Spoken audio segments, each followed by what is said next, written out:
गलती से बीजेपी जीत गई तो इस देश के अंदर चुनाव खत्म होगा, पुतिन का मॉडल लागू होगा, किम जोंग का मॉडल लागू होगा।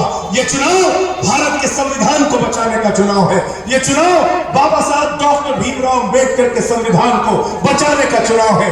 ये चुनाव मोदी को ये बताने का चुनाव है कि ये देश बाबा साहब के संविधान से चलेगा, नरेंद्र मोदी के फरमान से नहीं चलेगा। कभी हिंदू मुसलमान करते हैं, कभी हिंदू सिख करते हैं, कभी हिंदू ईसाई करते हैं, और जब तीनों का झगड़ा समाप्त कर लेते हैं तो हिंदू को हिंदू से झगड़ा कराते हैं, जाट को गैर जाट से झगड़ा कराते हैं, मराठा को गैर मराठा से झगड़ा कराते हैं। तो इसलिए मैंने भारतीय जनता पार्टी का नाम बदल के भारतीय झगड़ा पार्टी कर दिया। भारतीय अपने गली मोहल्ले में भी बुला लोगे तो परिवार के बीच में भी झगड़ा करा दे। और नरेंद्र मोदी जी, मुझे अफसोस है, पीड़ा है इस बात की कि 10 साल आप इस देश के प्रधानमंत्री रहे, रोजगार कितना दिया ये नहीं बताते, महंगाई कितनी कम की नहीं बताते, काला धन कितना लाया नहीं बताते, 15 लाख क्यों नहीं दिया नहीं बताते, पक्का मकान क्यों नहीं दिया नहीं बताते, रुपया कमजोर क्यों हुआ नहीं बताते।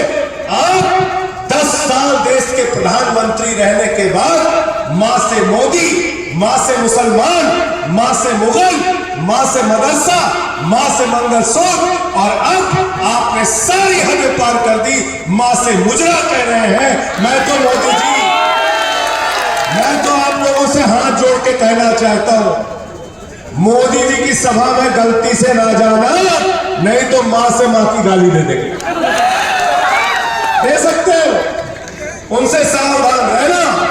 अब खाली मां की गाली बकना रह गया। देश के प्रधानमंत्री ऐसी भाषा का इस्तेमाल कर रहे। आपने बिहार की महिलाओं का अपमान किया।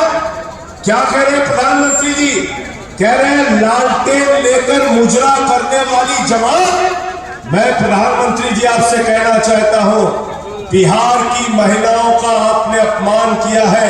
आरजेडी की जो महिला कार्यकर्ता लालटेन लेके चलती है, वो हमारे लिए सम्मान और गर्व का विषय है। उनको अगर मुजरा करने वाली आप कह रहे हो तो पूरा बिहार, पूरा उत्तर प्रदेश, पूरा देश आपको जवाब देगा।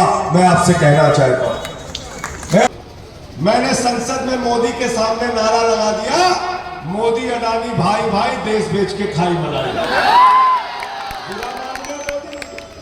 कहने लगे संजय सिंह तो बहुत बोलता है, मुझे पकड़ते 6 महीने जेल में रखा मोदी जी ने।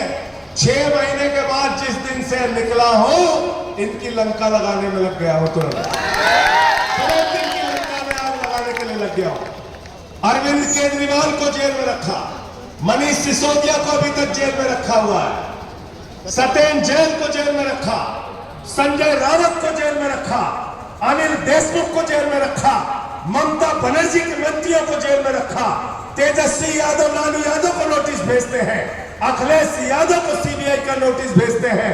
ये आपका भाई जो राजीव राय बैठा हुआ है, इसके ऊपर ईडी के छापे मारे। आपको शर्म आएगी कैसे सवाल इनसे पूछे गए। इनसे जानते हैं क्या सवाल पूछा गया? मोदी के अधिकारियों ने इनसे सवाल पूछा कि आपने अपने पत्नी को 2000 रुपए क्यों दिए। मजाक नहीं कर, गलत तो नहीं बोल रहा भाई राजीव राव जी, गलत बोल रहा हो तो मुझे रोक दीजिए। 12,000, चलिए ठीक कर देता हूं। बोले आपने अपनी पत्नी को 12,000 रुपए क्यों दिए? मोदी जी, जिसको पत्नी होती है उसी को तकलीफ का पता होता है।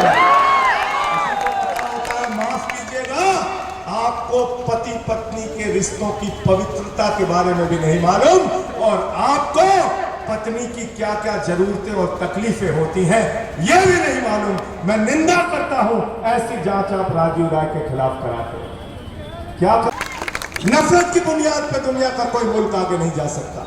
मोहब्बत की बुनियाद पे इस देश को हमें आगे बढ़ाना है। आप मुसलमानों को डराते रहते हैं, दिन रात डराते रहते हैं। मैं मोदी जी आपको एक जानकारी दे देता हूं, ये जो मुसलमान कौम है ना, ये सिर्फ अल्लाह से डरते हैं, किसी और से डरते नहीं। इंसान से नहीं डरते, इनको डराने का काम आप बंद करो। आप डराने का काम बंद करो इनको और इनको इस देश का नागरिक समझो, इनको सम्मान दो। गए दिल्ली में कहने लगे 45 पार 45 पार 45 पार, आई 8 सीट।